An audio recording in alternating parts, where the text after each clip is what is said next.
Hey everyone, Ronald Ingram here, your rebel banker futurist, broadcasting live on YouTube and X from the Nevada high desert, looking down on the Luxor pyramid. Welcome everyone.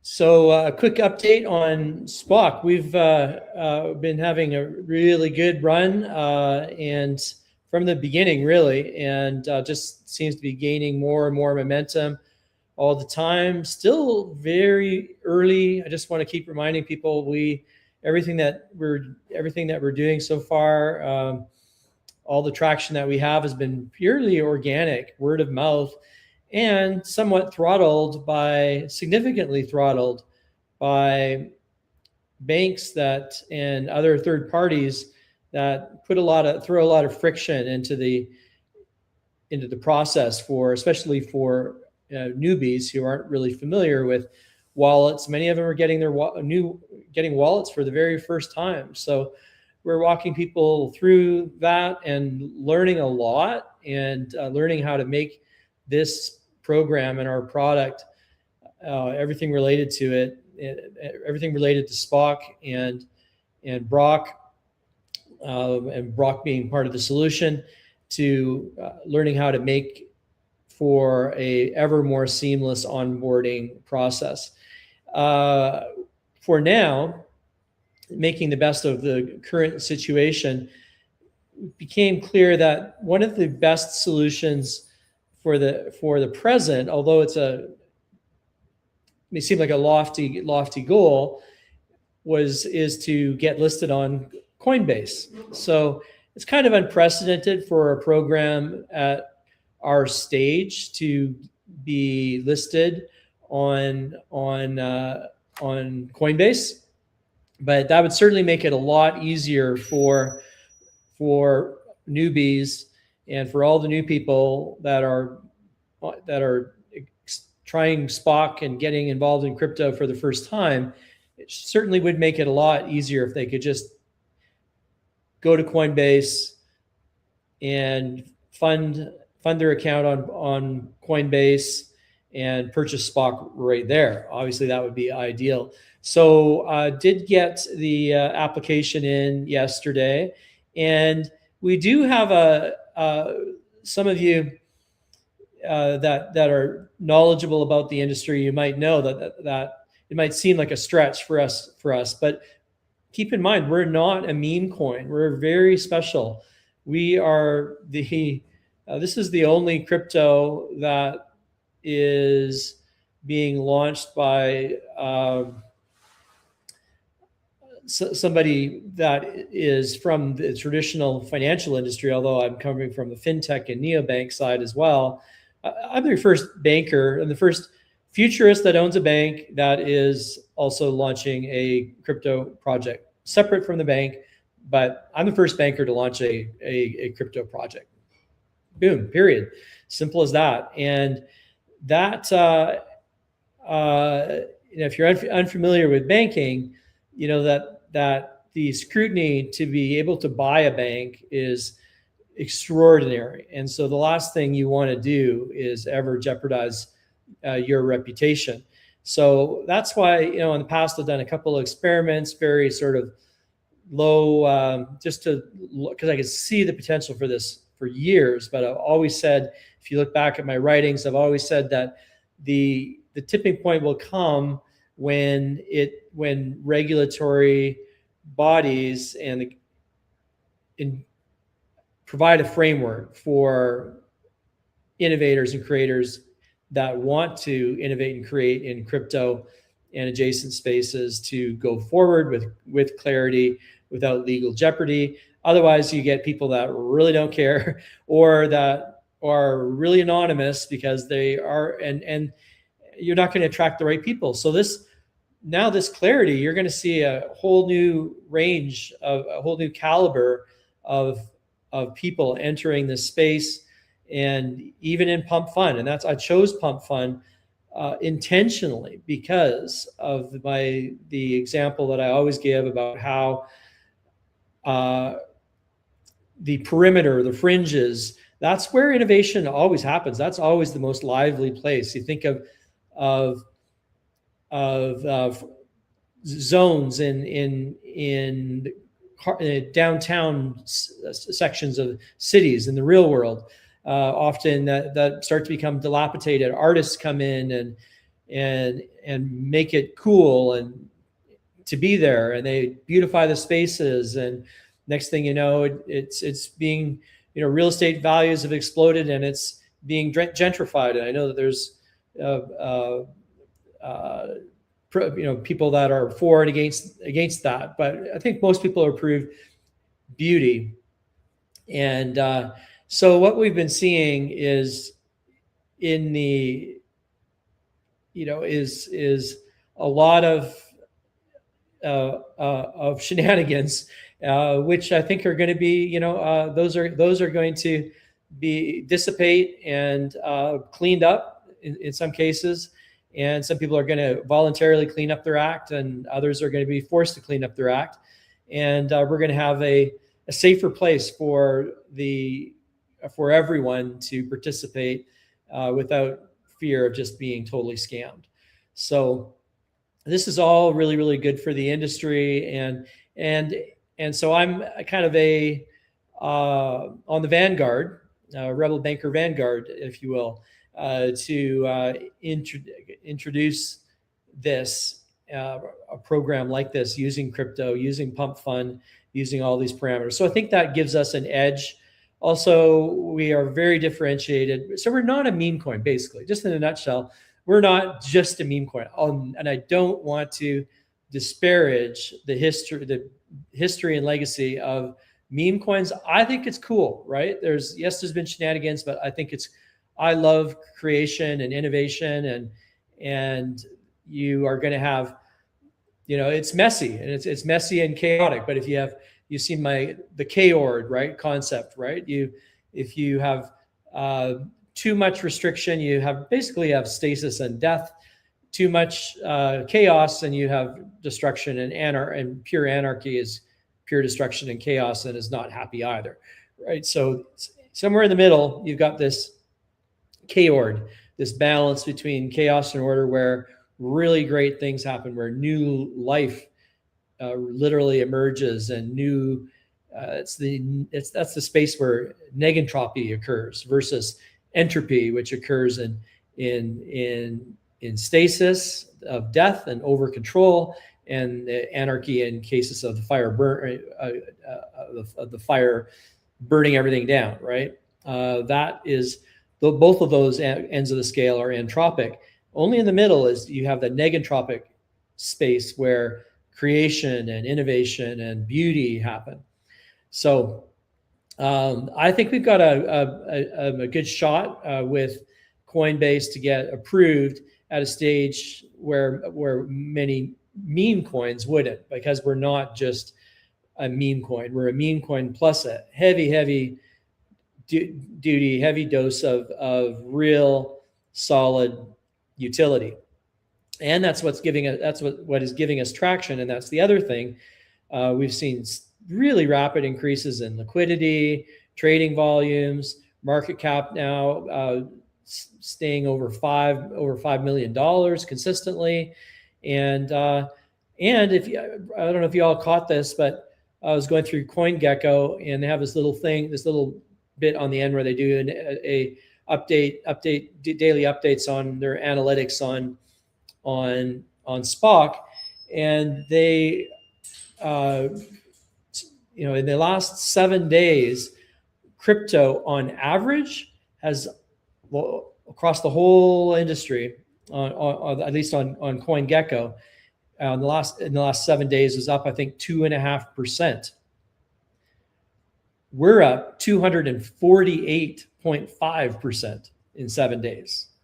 So all organic, no hype, word of mouth alone, plus the headwinds and the friction of getting signed up. So that'll be a great solution. So I'm going to be sending out a communication to newbies on how to get ahead of the game and get set up with recommend that they get set up with a Coinbase account. Just wait for my instruction. I'll send something out Not everybody is on Telegram either, by the way. So we've got a pretty lively group on X, but also getting more and more people on Telegram, over a couple hundred people on, I think around 200 people now on Telegram, and quite a large lively group on X.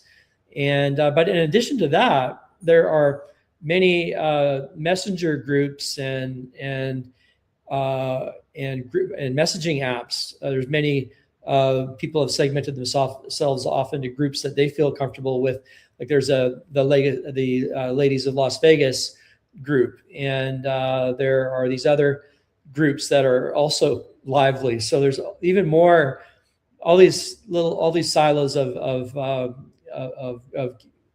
related communities that are talking about POCK specifically, and so it's it's international now too. So we've got I think the number of active holders has doubled in the last little while. So real traction. So also Coinbase looks at that too. So they see the arc and the trajectory, and we're really differentiating ourselves. I haven't done the numbers yet to see how we stack up, but we've got to be way up there, if not like one of the best performing crypto projects out there. Just, and I haven't been even like, and this is the thing, we're focusing on the building and communicating. Because there is a lot of communication that's needed, because we're serving such disparate groups of people with different levels of experience. But that to me is very exciting. And I see this as genuinely the future, the foundation, the infrastructure of banking globally. So that brings me to Brok. So you may have seen a little teaser that I just posted about half an hour ago. I want to explain a little bit about the strategy here from my quantum futurist point of view.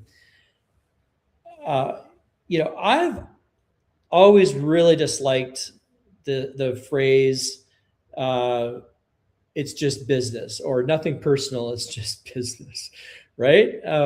What's the very next thing that happens or that someone does after they say that, right? My experience has been that is a precursor to probably getting a knife in the back, right? So I really object to that. And also, I guess maybe it's my roots. Yes, I've been in business my whole adult life as a serial entrepreneur, and before that as an intrapreneur, trying to innovate within the large institutions. And I come from a creative family of musicians, and maybe it's that, it's sort of a pride of workmanship. And as an artist, any artists out there, coders as well, like when you build something, when you make something, there is some pride of authorship, right? That isn't the real thing.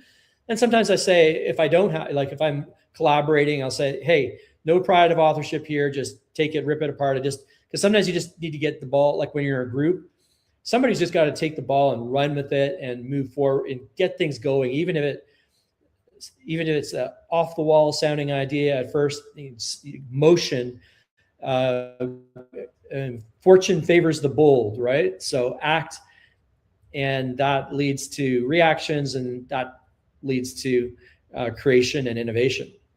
So, but I take business very personally. I think, and I like it when I like dealing with other business people and with vendors that take their craft seriously as well. I like dealing with, like, I'm not going to, who wants to buy and hang a painting on the wall that's, just commercial schlock. You don't want that. You want to, things are imbued with your spirit, or can be. And when they are, that's when the magic happens, right? That's when, that's what made Apple Apple, I believe. Yes, there was thousands and thousands of great people and engineers, and there's always jealousy about Steve Jobs, right? And it's like, oh, it's not just one man, but in a way, there is always one, even if it's a committee. There's always one that is the de facto leader in that group. And it may even rotate. It may not even be the person with the official title sometimes, but there always is one leader. And so teams are great, and collaboration is great. Also, I think that sometimes in the mindset of the team, the notion of the leader gets lost, and so that, I think that with artificial intelligence and the amplification effects that allow even as ZPE, a zero-person enterprise, to be launched, we're going to see more of the individual, and we're going to want to see more individuals. We don't want to see cookie cutters. Yes, in a way they may make you feel comfortable with some things because they're familiar. However, the familiar is very, very easy to fake, and comes across as inauthentic in a time where we crave authenticity, we crave meaning, and will more so, as I believe we're moving into a positive singularity, a singularity economy where there's going to be more abundance for everyone. And I believe that we will value authenticity and craftsmanship, and business will be more personal than ever. So all this to say is a conscious decision for me to use my own likeness in the for what is essentially an alter ego in Brok, right? That is just one dimension, and there's a lot more to it, but it is an expression of an aspect of what people actually used to say, Banker Ron. Oh, is that Banker Ron talking right now? Because I'd be in such disparate worlds. I've always been a bridge between very, very different groups of people, often that wouldn't never talk to each other, right? And so I'd have to identify sometimes whether this is Banker Ron talking, right? Or whether this is biohacker Ron talking, or whether this is the philosopher, or the nerd, or the whatever, all the different, we all have this too. That's part of my work that comes out of my book quite a bit, is we all have, often we think we're one thing, but we're many things. And a good test of that I always talk about is, you could be having it in the midst of a fight even, and a phone rings, and boom, you or the other person that's picking up the phone, they might have been in the midst of a heated argument, and that just instantly shifts, right? And let's say it's a person from work, they automatically switch into their worker persona, and that's fine. That's not inauthenticity, right? So you can be authentic and have different aspects to your personality. So anyway, a lot about personality, but that's about the brand. Brand is about personality, because really what corporate culture is the personality of a corporation. And I think that we'll see more and more CEOs that will be more and more direct with people.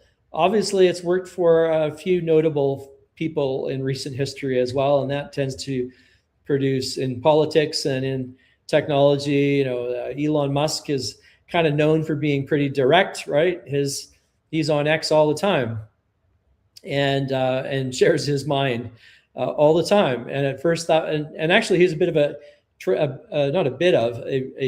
big trailblazer, but not the first. I mean, Steve Jobs was that way as well. He would there weren't the channels available then that there are now, but he probably would have had a huge following on social media. So I think the successful CEOs of the future are they're going to have a personality or get one. That reminds me, actually, this is not a new thing. This idea of CEOs lacking personality and needing personality. I remember that I was CEO of a company in the life of health and LOHAS market, lifestyles of health and sustainability. It's a whole segment that includes cultural creatives and different segments, and interest in nutrition, and it wasn't called biohacking then, but very interesting, unique, clearly defined segment of people. And that company was in LA, right? Mecca for acting and tradecraft and in the actor space.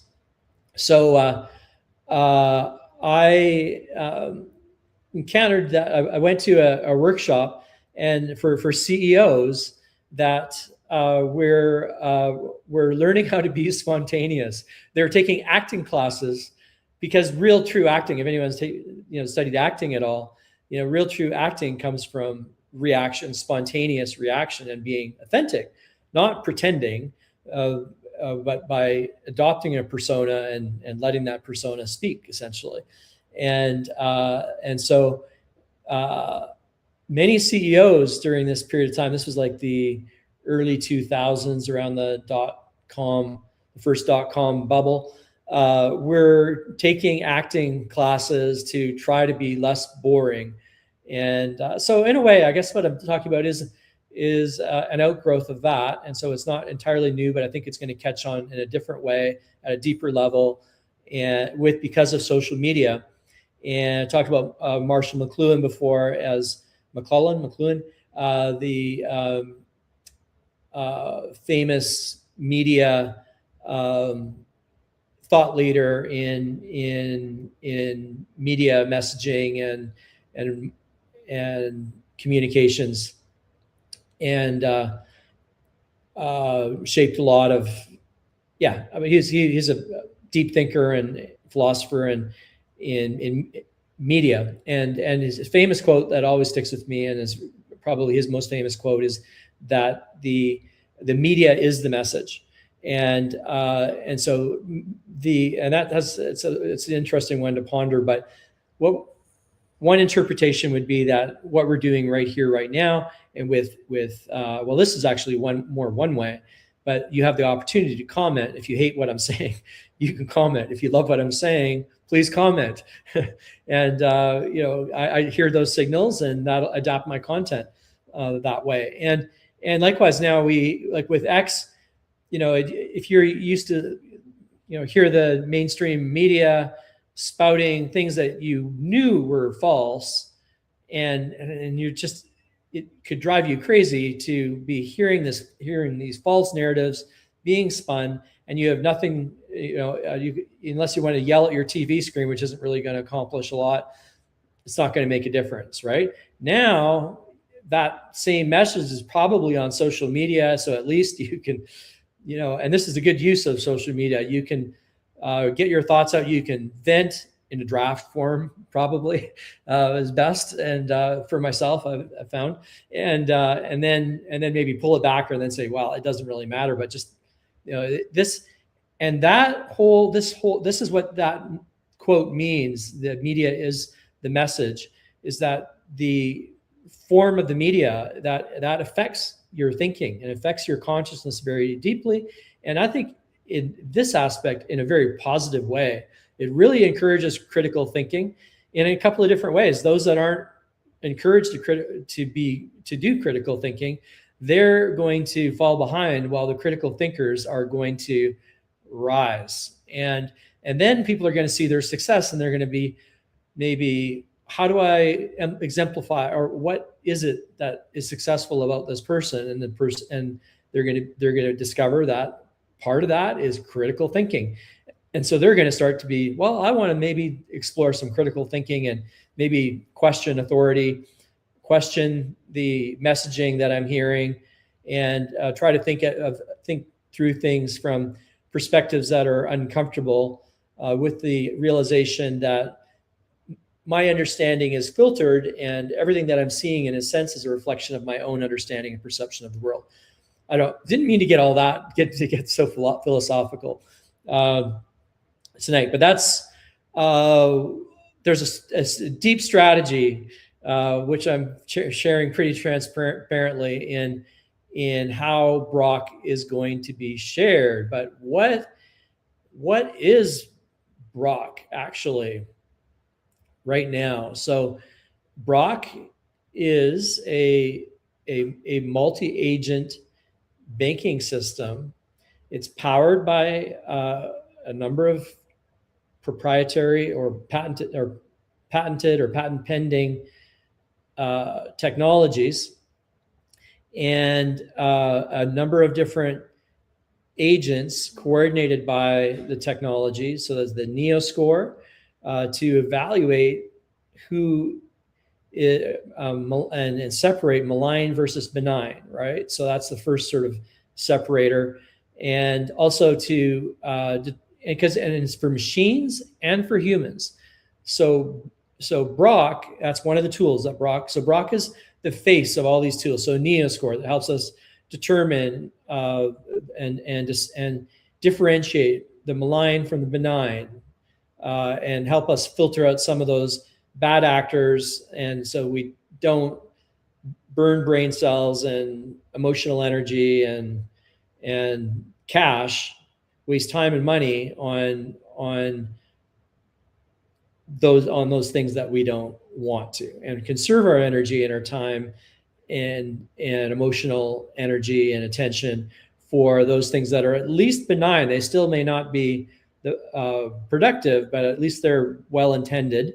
And then you continue sorting from there. And NeoScore helps you identify at a high level, who a person is and whether they're malign, benign towards you, right? And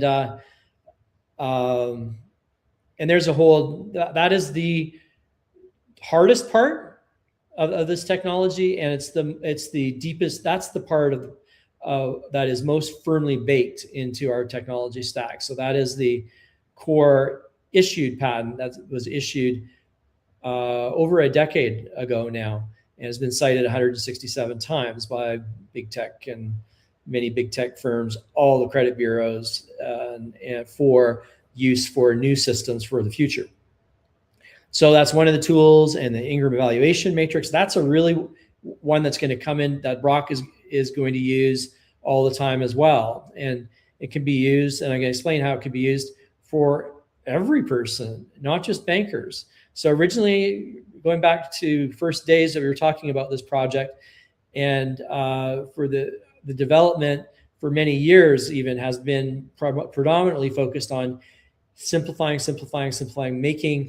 building tools to make banker decision-making ever easier. And then along comes AI, and then creating a cognitive bridge between man and machine, so that the AI decisions are simplified in a very explainable, manageable way that everyone can understand and track, and that humans upgrade their discipline just a tiny bit, so to that any banker can level up to be able to make a decision that covers the basics of the Ingram evaluation matrix, the 4 immutable categories, and the subcategories which are flexible. But the 4 immutable categories, everybody can learn those and remember those, and that they're now second nature, part of my lens, part of the construct through which I ingest the world. So that is a very useful key mechanism that has been developed, and now is the key link between AI and man and machine. And that's something that, do you ever have trouble making a decision? Do you ever have too many options? Do you ever have feel like you're at a disadvantage when you're at the car dealer and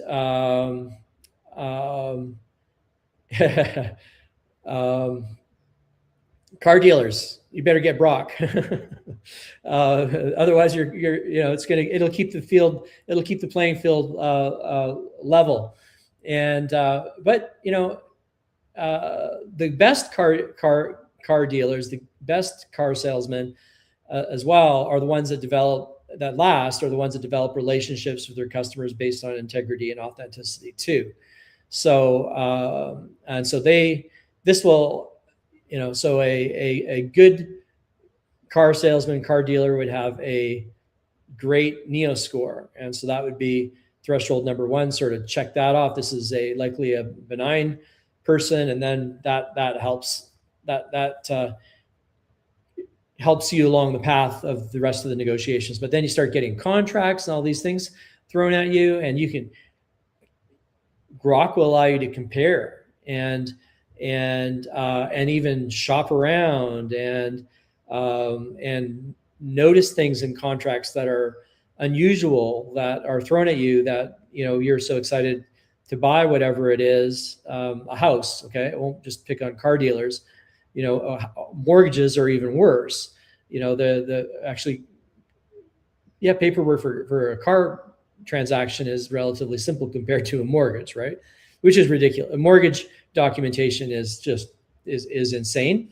And I have initiatives that are ancillary but directly connected to the overall vision here with what we're doing with neobanks as well. But all of these, and just in your morning routine, Brok would, check your accounts, move money automatically to cover bills, find better rates during the day. Apply for the right loans, the right credit. Like, here's something that I saw in building products for banks, and I saw that and loan products. A loan is considered a product, if it's repeatable and has certain parameters that are repeated over and over.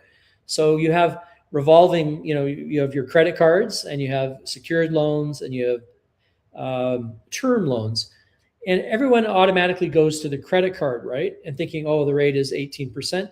But even an installment loan that has a higher rate or the equivalent rate to a credit card, and usually the rates are lower. But an installment loan actually has for a lot of people, they're using the wrong kind of credit. I'll just leave it. I won't get into all the details. I won't give you a banking lesson today. But that's what Brok, you're not going to have banking lessons, right? You're going to have the super robo genius banker in your pocket, right? So Brok would steer you away from, say, hey, there's an installment loan, and show you how much money you would save if you bought that particular thing that is maybe a bigger ticket item, and maybe use the financing that's available through the manufacturer, and the manufacturer has an incentive to sell that product, so they're not going to penalize you for a credit score that isn't ideal, etc. All of these things can save real money and require some sophistication to figure out, but not if you have Brok in your pocket, right? So the unexpected expenses, fraud protection. So monitor the people pay big bucks for services to monitor the deep web, and they get this package deal and they don't really know what it does, and that's something that Brok can easily do for you, and end of the day, automatically optimize your savings and investments based on your actual goals, not generic advice. And here's the key thing, and a lot of what I'm talking about today, I see it has a theme about trust, right? And about business being personal. Well, banking is extremely personal. You really want to trust your banker, and you can. Generally, your community banker. Somehow that is a really good part of the fabric of the American banking system. Your community bankers, they really do care about the community, and they care about the people in their communities, and that's a feature, not a bug in the American banking system. So we want to see that strengthened, not diminished, and we want to see that. And I believe that the community banks, and I would have been teaching community banks through the Bankers Institute, is that they can level up. They can level up their game, and they can have, and so you can have the same level of tools. I mean, I'm talking to community bankers right now about utilizing neobanks, utilizing Brok, utilizing especially Brok, right? They don't really care about POCK. That's just the plumbing and how they access Brok. We care about POCK because we own those tokens, and every time they use them, the value goes up. And that's beautiful. But the bankers are mainly just concerned about making better loans and being more efficient. So on the banker side, they'll just be 50 times, more efficient. Not if you knew what a banker's day looks like, how much revolves around documentation and systems that don't talk to each other, and reporting and documentation again, all the and more than a dozen different audits and examinations. I think I counted like 17 in a year. And now that's high because, I won't talk about my bank, right? But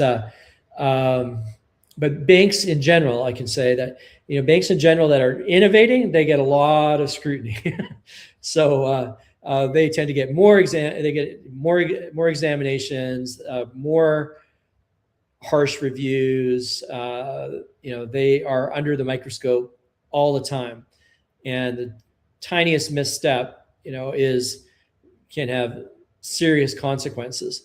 So, and that's not very conducive to the general economic benefit, welfare of the nation. In my view, as a quantum futurist, that is, and it is changing, and it will change. It is changing. It will change. It has to change, and it will. So that's good, and we see that with the incoming, all the things that are happening, right? The Genius Act, the guidance from the SEC and the CFTC on the March 17th, and then on April 28th, and now the Clarity Act, right? That was quite a dog and pony show. A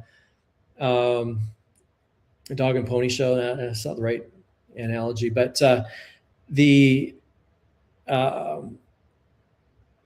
I watched a good chunk of it, and it is quite egregious, the gaslighting that goes on, right? To hear people resisting, to hear to hear legislators resisting crypto because of fraud, scams, and abuse. Wow, that's the pot calling the kettle black, is it not? Right? Think of the huge fraud, waste, and abuse, NGOs and the Leering Center famously, right, and the hospice centers, all of these illegitimate businesses set up with little oversight and funds going overseas.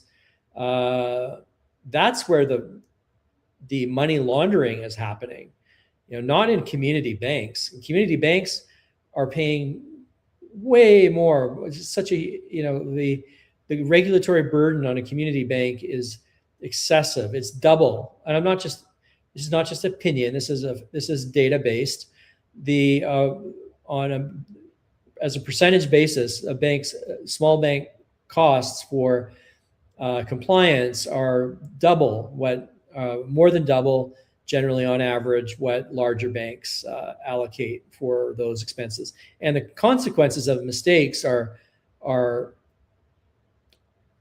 disastrous for a community bank, whereas they're just, another day at the office for a large bank that can just shrug off tens of millions, hundreds of millions of dollars of fines. So that there's a asymmetry there that needs to be corrected, and it does not favor community banks yet. And I think that Tim Scott and the Senate Banking Committee are doing some great work. And now with the incoming new chairman of the Federal Reserve, I'm very optimistic. I think we're moving in a great direction.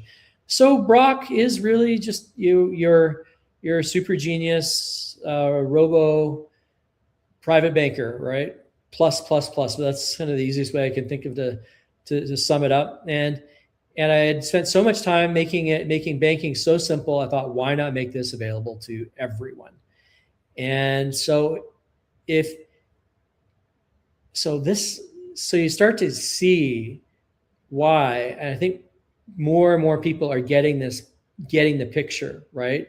And those people, when they get the picture, they don't sell SPOC. They double down. They buy any dip, although dips have been few and far between lately. They want to add to the position because you can see, and this is not investment advice. This is not investment advice.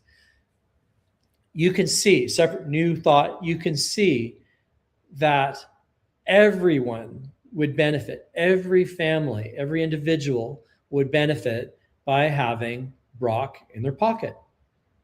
So just think about the economics of that. And the date, you notice the date, there's a reason for that date. I'm launching, so could launch it sooner. It might be the product will be perfected, and the initial version will be constrained, but we'll get a version out on the date that I put out in my teaser, July 24th. Why July 24th? Well, that's the birthday, the 22nd birthday of my first conversational agent that I ever built, that I learned so much, where I learned so much about AI, collaborating with one of the leading scientists in the space at the time, and Dr. Richard Wallace, and actually building, because that's how, like, I always advocate. This is why we have so many newbies coming onto crypto, because I say the best way to learn, you got to learn, because crypto is coming. Clearly, it's coming internationally for large transactions with Bitcoin. It's coming in day-to-day transactions with Litecoin already, and it's coming for specific use cases, transactions, ever growing for SPOC, and being on the leading edge with the machines, and having our protocols designed, our MBC20 protocol designed specifically for machines, the SPOC token being designed for machines, and that being in Brok's arsenal. So we talked about the IEM and the NEO score. SPOC is also a key part of what Brok works with. And SPOC stands for Secure Privately Owned Credit Key. And that token is key to how this whole system works. And by whole system, I mean because Brok, when Brok is assisting assisting you with your day-to-day financial things, some of the basic things that I talked about, and more advanced things, but just gave you some basic examples of things that you do every day. When Brok is doing that, he's not only going to be advising you, you can let him actually transact for you. And how does he do that? POCK, because POCK is designed for machines. And when other machines see Brok using POCK to transact, then that gives the signal for more machines to get on board. And also, I think we'll see, putting my futurist hat on here, I think there'll be a couple of scandals, of losses, or something that goes awry with machine-to-machine commerce, and something crazy will happen for sure. And people will get over their skis, and too far over their skis, and they will get too reckless. I've seen a couple things already that could spell disaster, which will have a negative effect. Everyone will tamp down their super overabundance right now. Well, not overabundance, because it is massive what's happening, but so it is. People are right to be excited, but that'll be tamped down by or smacked down. Maybe there'll be a bank behind it, or banks behind it, right? Trying to look, see, the sky is falling. Machine-to-machine commerce is dangerous. Whatever. It always happens. It's a pattern that happens, right? So, and however, so we've planned ahead for that. So we've already got the solution for that. That isn't really a hot topic yet, but mark my words, it will be in the extension to my patent to make NeoScore applicable to machines.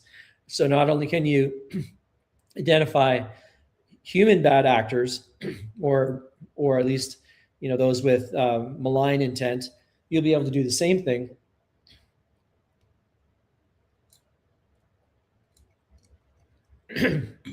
you'll be able to pardon me, you'll be able to do the same thing with with robots. So that will be a hot topic in the future. We're already there. I like to, as Wayne Gretzky, the great Canadian hockey player, always said, he would skate. He won. He was so successful in his play by skating to where the puck would be, not where it was. So that's what we always like to do too. We always like to. This is the advantage of being a futurist that owns a bank, and that is having a futurist mindset in fintech and in any business, really. In this era of the singularity, in this moment of the singularity economy, it's very helpful to be able to see those patterns and prepare for those risks in advance and steer clear of them, and then have the solutions ready when the market's there. So right now, the market is here with us, needs machine-to-machine commerce. And so we've baked in the X402 protocol for machine-to-machine commerce and the token itself. I've updated the white paper a little bit from based on corporate conversations that I have been having. So I should talk about that a little bit. I am, the big corporate focus. There's still an auto dealer deal that's out there. If you're listening, I'm open, no rush, and there are quite a number of banks still. A growing list of banks. It's grown beyond, I think I mentioned 62 before. It's grown beyond that number, and other events. So that pipeline is just growing and growing, but those sales cycles can be longer, and we're seeing some whale size opportunities that do merit special attention. So I'm talking about the home buyers program that I'm working on. That doesn't wait for Brok. That is imminent right now. So there's a few big things like that. Well, is there anything? No, there's one really big thing related to home buyers and accelerating accessibility of home ownership in America. So that is something that I'm working on pretty diligently. And there's a couple of other huge ones that that are, again, sort of primed for ahead of when they're needed. So I'm thinking of the whole interstellar bank concept, and the components of that are patented, which we won't get into. Those are further out there, and we've got, so right now, we've got real traction with POCK. We've got real utility with POCK. So we've got every day, we've got we're making incremental work for quantum leaps.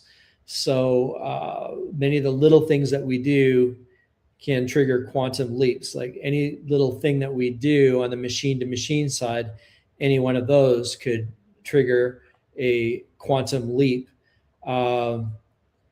Getting on Coinbase to completely eliminate the throttling of newbies that are trying to get on board, that could have not a quantum, but a duplicative stair-step impact.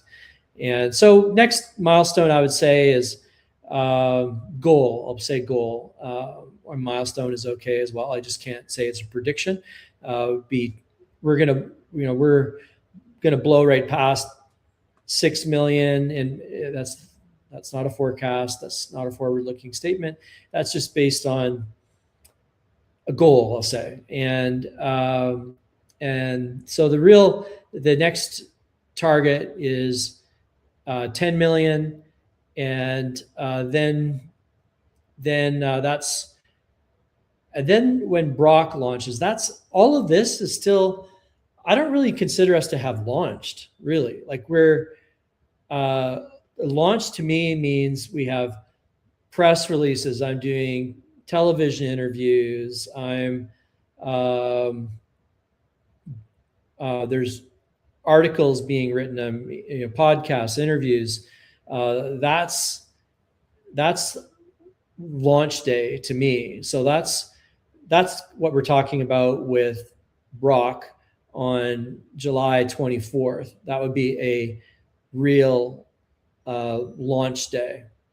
There'll be testing happening. You may be called in and and you may see on X and Telegram or other communities that may reach out to people, or may just invite everybody in the community to try out different things, and all in the testing phase as we get ready to roll out the best version of Brok that we could muster by July 24th. I don't want to. Yeah, so that we're going to launch Brok July 24th, and I'll lay out more about some of the basic use cases that I laid out. That's all been tested and working in the workshop kind of thing, but not really being used beyond, with any. After that, what I do is small user groups, to get them interacting and finding out what their experience is, and tweaking and incremental improvements, and then seeing what we can deliver beyond what I just laid out in the use cases that I have. And also at that time, it'll also be fully functional, and hopefully in pilot with at least one institution. And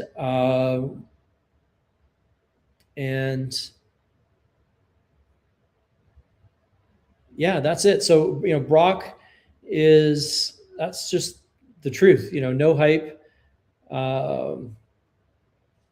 And that's the nice thing about, that is one of the biggest things with Brok too, is that the trust element. So like I remember early in my days at Merrill Lynch, I wanted to find the absolute golden goose, for my customers. I wanted to, I was so diligent, and I really bought into mutual funds. And I bought all the latest software. I had tools that none of the other financial advisors had, and my own, I had, I had the same terminals and the same software that the company provided, but I went out and bought my own setup as well to do all kinds of things, to do, a really deep dive. And I remember I was, there's that time there was huge hype around mutual funds, and so I was putting customers into mutual funds, but the more I delved into it, it's like I realized that, geez, I mean, the really great thing about mutual funds was the commissions that they made for the for the financial advisors, and then you looked longer term, so I'd run all kinds of different filters, and so you say you find a mutual fund that has a superstar fund manager. As soon as they're lauded as a superstar, what happens? They have more asset, even if they weren't just lucky.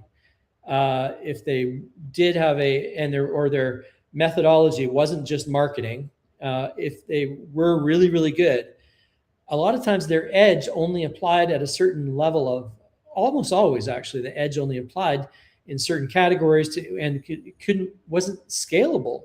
So what would happen is you would have some big brand mutual fund and a big brand fund manager getting a big fat fee, and the very next year after record results, and the probability of them continuing those results would drop precipitously, because the fund would get to so large that they couldn't find enough good investments to be able to sustain the types of returns that they had, which were attracting people based on their historical returns, right? So after all this analysis, I discovered that really the best thing for my clients was going to be to put them into an index fund, which had almost no commission for me.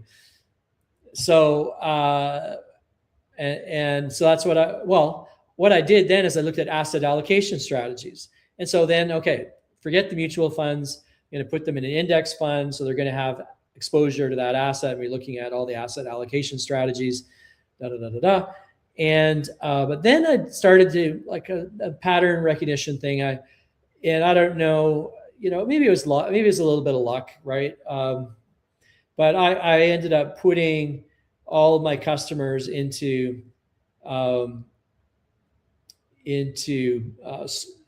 strip bonds at just the right time, and not all of them into strip bonds, but bonds and strip bonds. And and then they just all did fantastically well. So that was, so why do I share that? It was like, I think I was rare, among, I think most of the brokers and see what they want to see, and some maybe don't care, or maybe others see what they want to see. And when there's a really good commission involved, they're going to market that product, right? And if there's some other incentives involved. So same thing with just about any kind of sales activity where a human is involved, the management is going to incentivize them to sell some crap sometimes too. And that's the thing, is with Brok works for you. And it gets to know your real goals in a way that no human ever could. Maybe like the rare billionaire, and then the rare billionaire, he really has to worry about everything. I've experienced the more success that you have, the more people come after you, right, to steal your stuff, basically. So for a billionaire, I can only imagine that they have to ward off a constant number. And so they have an inner circle of people, but even that inner circle of people, they're people too, all with their own needs and their own egos. And so it's just, in this respect, AI is even, and especially I think some models over other models. I'm partial to Grok for many things, because I think that a bias, even if it's a stated goal, just a stated goal, but have a stated goal of truth seeking versus any other goal, and is profound. And otherwise AI goes astray. And so certainly for your AI, Brok is being programmed to the standard that it will be loyal to you, and it will not to the extent that it will not let you break the law. So it will follow the law, and that's a protection for everybody. It's a protection for the company. It's definitely all neobanks partners feel very good about that. That's built in, and it also, and bankers, it's a big thing for bankers. Bankers do not want to break a rule inadvertently. They very rarely do it intentionally, if ever. And if I'm talking about your community banks, you got to, people say banks, right? There's really big differences between different charters and different types of banks, right? There's a big difference between a community bank and a regional bank and a national bank and a credit union and a neobank. There are other charters as well, but there are that come and go in popularity and favor and for different uses, but and for different states. But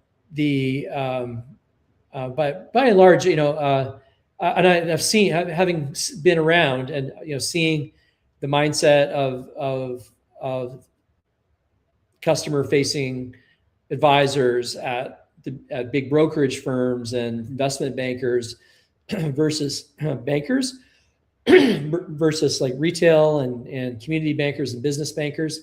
The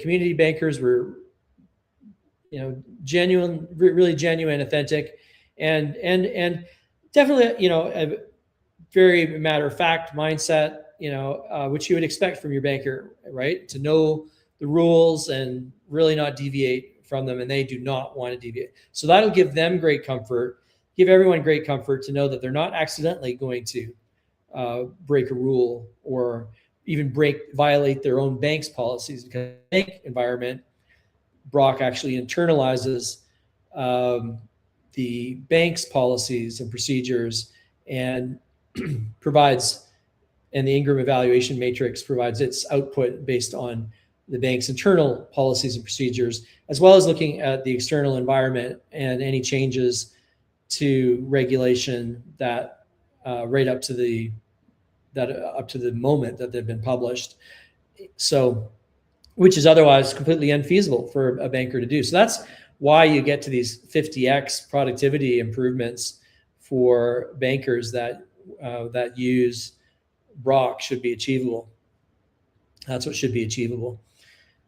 So, yeah, so this, to have a long-term persistent memory, that's something else.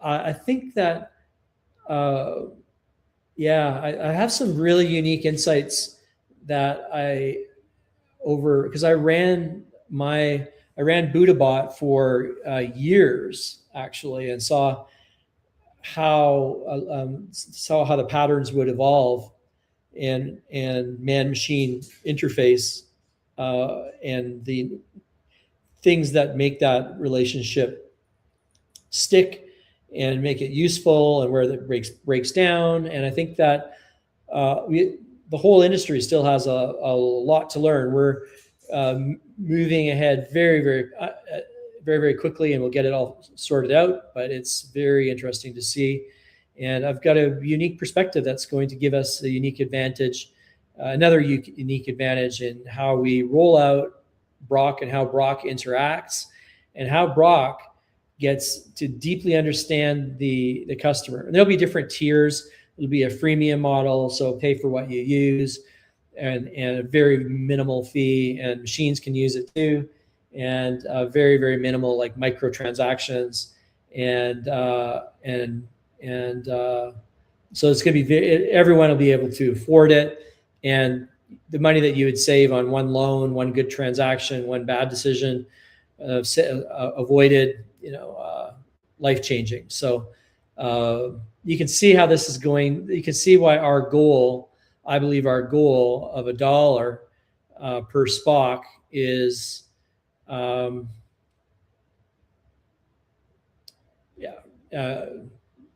attainable.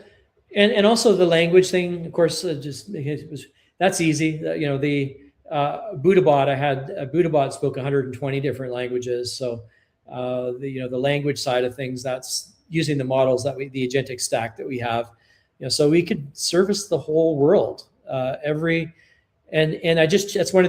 a couple of updates to things. I made an update to the website.